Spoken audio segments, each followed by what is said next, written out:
আজকের পাকা পটল ভাজা করব।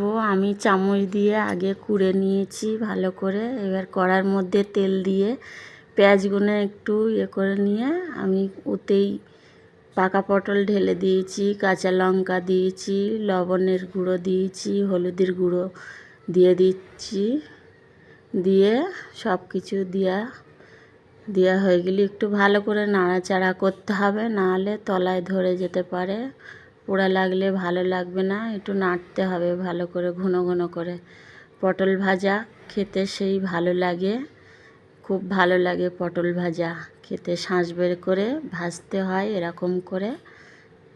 একটু চিনি দিয়ে দেবো, অল্প করে চিনি দিতে হবে। চিনিটা দিলে একটু মিষ্টি মিষ্টি মতো লাগলে বেশি ভালো লাগবে। আমার অনেকটা রস মেরে এসছে, অনেক নাড়তে হবে, কড়া যেন না পুড়ে যায়, ভালো করে নাড়তে হবে।